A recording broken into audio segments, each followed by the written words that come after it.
ناظرین، مصر میں ایک نیک دل شہزادہ حکومت کرتا تھا۔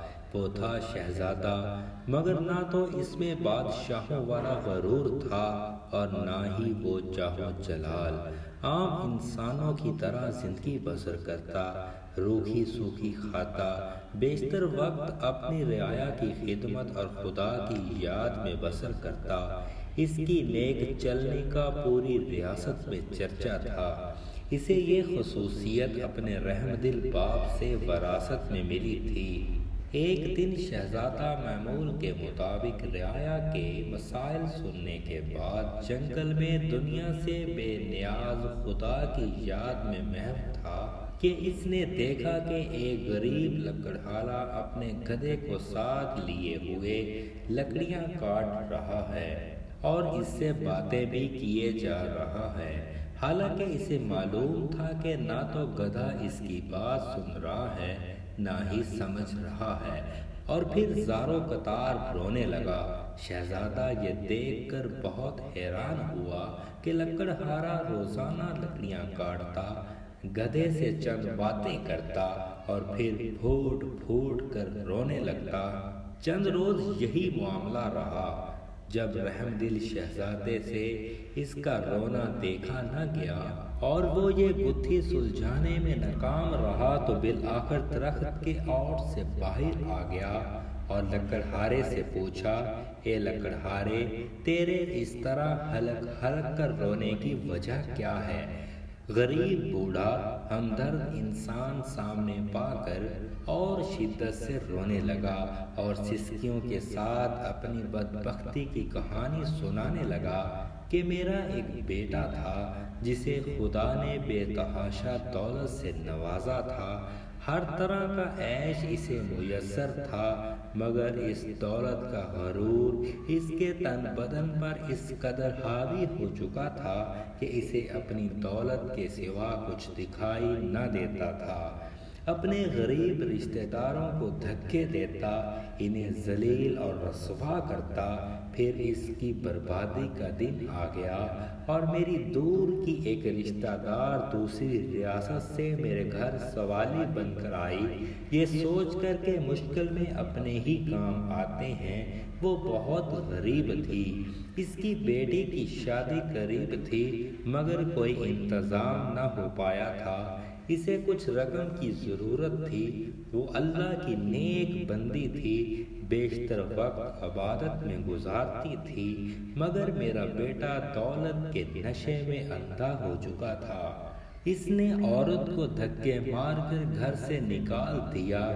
یہی وہ وقت تھا جب ہماری بربادی شروع ہوئی۔ اسی رات سرخ آندھی چلی، بجلی کڑکی اور تیز بارش ہوئی۔ میں اور میرا بیٹا اپنے نرم بستر پر میٹھی نیند سو رہے تھے اور وہ عورت پوری رات ہمارے دروازے سے لگی روتی رہی۔ شدید طوفان اور رات کے گھنے اندھیرے میں دوسری ریاست واپس جانا اس کے لیے ممکن نہ تھا، اور وہ ضعیف عورت پوری رات اس طوفان کا مقابلہ کرتی رہی اور میرے بیٹے کو رحم نہ آیا۔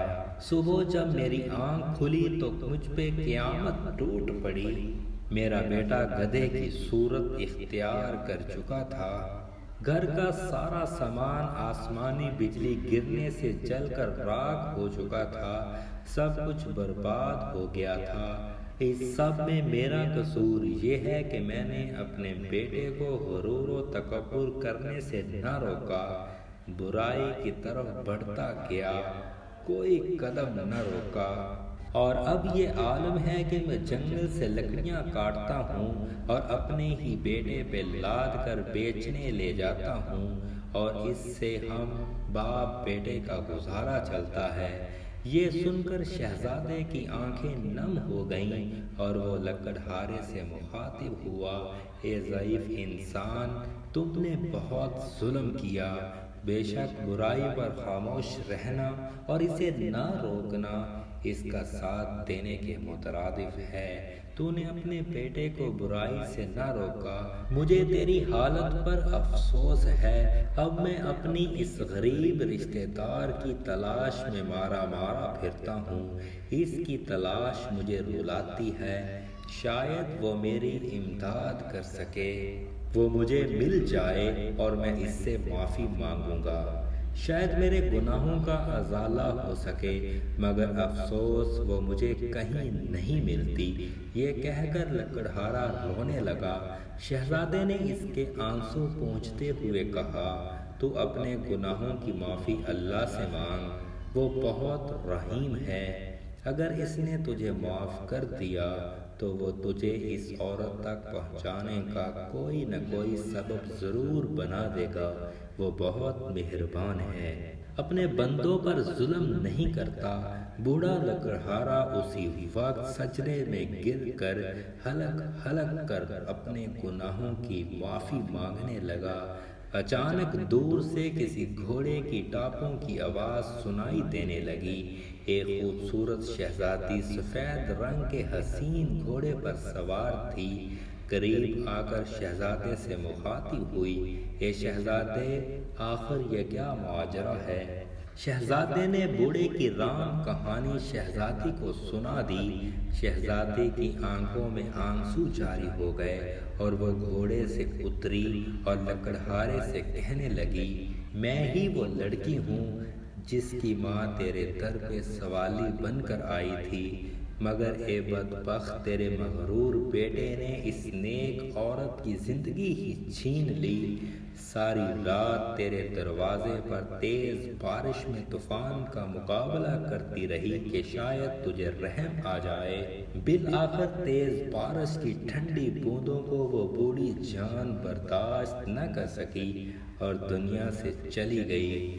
جب صبح ہوئی تو رحم دل بادشاہ معمول کے گشت پر تھا، اس کا وہاں سے گزر ہوا۔ وہ میری ماں کو جب گھر لایا تو ماں کی لاش دیکھ کر میرے پیروں تلے سے زمین ہی نکل گئی۔ اب میرا سہارا کوئی نہ تھا۔ بادشاہ یہ سب دیکھ کر بہت پریشان ہوا۔ بالآخر اس نے مجھے اپنے ساتھ لے جانے کا فیصلہ کیا۔ کچھ عرصہ میں اس کے محل میں رہی اور اس نے مجھے نیک لڑکی پا کر اپنے بیٹے سے میری شادی کرا دی۔ ناظرین، اس کے ساتھ ہی ہم آپ سے اجازت چاہتے ہیں۔ ہماری مزید اس طرح کی ویڈیوز دیکھنے کے لیے ہمارا چینل سبسکرائب کیجیے اور بیل کے نشان کو دبا دیجیے۔ شکریہ۔